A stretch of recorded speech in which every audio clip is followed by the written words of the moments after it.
अस्सलाम वालेकुम व्यूअर्स, उम्मीद है आप सब लोग खैरियत से होंगे। व्यूअर्स आज की हमारी इस वीडियो में हम डिस्कस करेंगे GD7 IB की पोस्ट, कांस्टेबल की पोस्ट है ये।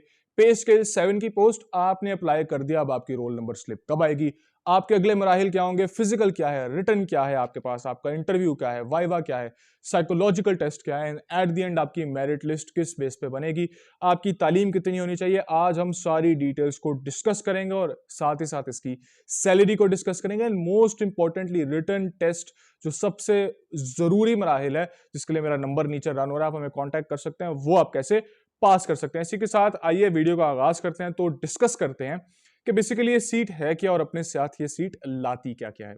GD7 की सीट है, जी हाँ, कांस्टेबल की IB की सीट है। ये आपने अप्लाई कर दिया, अब आपको आपकी रोल नंबर स्लिप एक तो मैसेज भी आ जाएगा आपको, और आप FPSC की वेबसाइट पर जाके चेक भी कर सकते हैं। आपका रोल नंबर स्लिप आ गया, उसके बाद आपने अपनी सारी तालीमी असनाद को इकट्ठा करना है, CNIC, डोमिसाइल, बेफॉर्म, सारा कुछ इकट्ठा कर लेना आपने। 5 अदद पासपोर्ट पिक्चर्स लेकर आप रोल नंबर स्लिप पे दिए गए वेन्यू पे जाएंगे और वहां पे जाके आप अपना फिजिकल का सबसे पहला मराहिल अटेंड करेंगे। इसके अंदर आपके पास सबसे पहले फिजिकल में आपकी हाइट चेक होगी, फिर छाती चेक होगी। छाती औरतों की चेक नहीं होती है, सिर्फ मर्दों की चेक होती है छाती। और उसके बाद आपका विजन चेक होगा और फिर आपको दौड़ की तरफ लेके जाया जाएगा। तो आइए डिस्कस करते हैं सबसे पहले आपकी हाइट। जी हाँ, आपकी हाइट होनी चाहिए लड़कों के लिए 5 फीट 7 इंच, लड़कियों के लिए 5 फीट 2 इंच। जो इलाके मेंशन किए गए हैं IB की तरफ से GD की पोस्ट के लिए, AJK के इलाके, गिलगित बल्तिस्तान के कुछ इलाके, KPK के कुछ इलाके, बलूचिस्तान के कुछ इलाके, इनको 1-1 इंच की रियायत दी गई है। 5 फीट 6 इंच, 5 फीट 6 इंच मर्दों के लिए, 5 फीट 1 इंच औरतों के लिए ये रियायत दी गई है। इसी के साथ साथ आपके पास छाती इसके बाद चेक होगी। सिर्फ मर्दों की छाती चेक होती है। मर्दों की छाती के अंदर देखा जाता है कि क्या आपकी जो छाती है वो 32 इंच अपने नॉर्मली है। आपके पीछे से लाएंगे वो इंची टेप को और चेक करेंगे ऑफिसर, आपकी छाती पे टैप करेंगे, आपसे बातें करेंगे, आपके लंग से सारी हवा बाहर निकल जाएगी। उसके बाद जाके आपकी छाती की मेजरमेंट की जाएगी। 32 इंच मिनिमम होनी चाहिए और उसके बाद 33.5 इंच तक आपकी एक्सपेंशन। फैलाओ फैलाओ क्या होता है वो आपको कहते हैं, चलिए अपनी छाती एक्सपैंड करें, तो आपने जोर से सांस भरनी है और अपनी छाती को फैला लेना है। उसके बाद वो छाती के फैलाव को चेक करेंगे। 33.5 इंच की आपकी छाती लाजमी होनी चाहिए मिनिमम एक्सपेंशन के हिसाब से, ये स्टैंडर्ड है उसका। हाँ, अलबत्ता AJK के, गिलगित बल्तिस्तान के इलाके, KPK और बलूचिस्तान के इलाकों को दी गई है रियायत। इस रियायत के मुताबिक आपको 1-1 इंच की रियायत है, यानी कि आपकी 31 इंच की छाती होनी चाहिए और 32.5 इंच की आपकी एक्सपेंशन मिनिमम होनी चाहिए। ये स्टैंडर्ड है आपकी छाती का। उसके बाद 6x6 विजन, उसके बाद आपका 6x6 विजन विद और विदाउट ग्लासेस होना चाहिए। ग्लासेस अगर आपको लगी हुई है या नहीं भी लगी हुई, कोई मसले की बात नहीं, 6x6 विजन विद और विदाउट ग्लासेस आपका होना चाहिए। उसके बाद जनाब आपने अपना फिजिकल का इंडोर का मरहला हल कर लिया है। अब आप आउटडोर जाएंगे और आपकी होगी रनिंग। रनिंग के अंदर आपका 1 माइल की रनिंग होती है। 8 मिनट का टाइम लड़कों को दिया जाता है, बहुत आसान होता है। हम रेकमेंड करते हैं आप 7 मिनट में करें। लड़के हैं, जवान हैं, कर सकते हैं। और औरतों के लिए टाइम दिया जाता है 10 मिनट का। इसी 1 माइल को चल के भी हो जाता है, बहुत आसान है।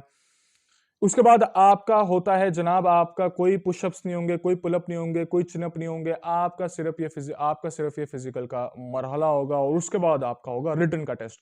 वेरी इंपॉर्टेंट, रिटन के टेस्ट के क्राइटेरिया को अब हम डिस्कस कर लेते हैं। रिटन टेस्ट के क्राइटेरिया में आपका जो 100 मार्क्स का एक पेपर होगा, उसमें से 20% पेपर आपका इंग्लिश का होगा, 10% इस्लामियात, 10% पाक स्टडीज, 10% जनरल नॉलेज, 20% मैथ्स या IQ या एनालिटिक्स और 30% कंप्यूटर या जॉब से रिलेटेड सवाल आएंगे। ये आपका कुल 100 नंबर का पेपर हो गया।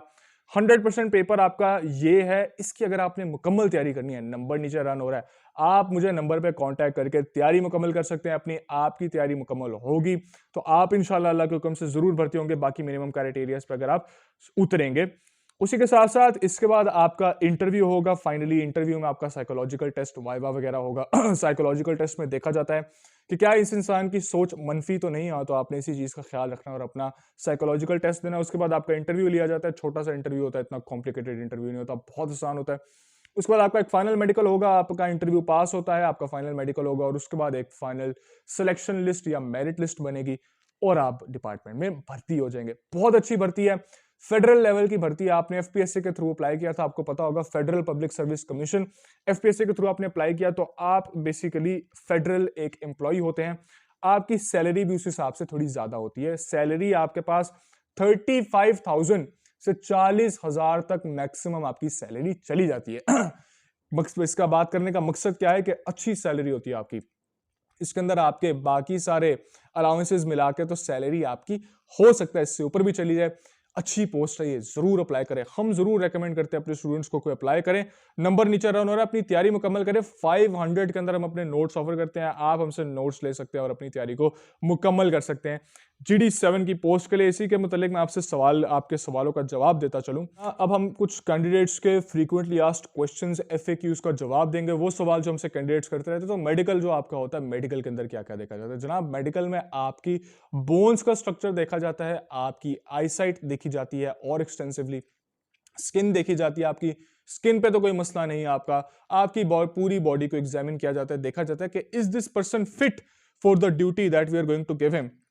हर डिपार्टमेंट की अपनी मेडिकल की रिक्वायरमेंट्स होती हैं। अगर आपको कंप्लीट मेडिकल की डिटेल्स चाहिए IB-GD की 7 की पोस्ट की, तो आप अपने क्लोजेस्ट THQ DHQ जाएं, वहां से पता करें। वहां पर आपको जो मेडिकल ऑफिसर है वो आपको अच्छे से गाइड कर देंगे, क्योंकि उनका काम ही है, पूरा दिन वो अपना यही काम पे लगे रहते हैं कि IB के या फिर कभी हो गया FIA के, कभी FBR के, कभी पंजाब पुलिस के, वो ये चीजें कवर करते रहते, तो उनको इसके बारे में ज्यादा पता है। We are not medical officers.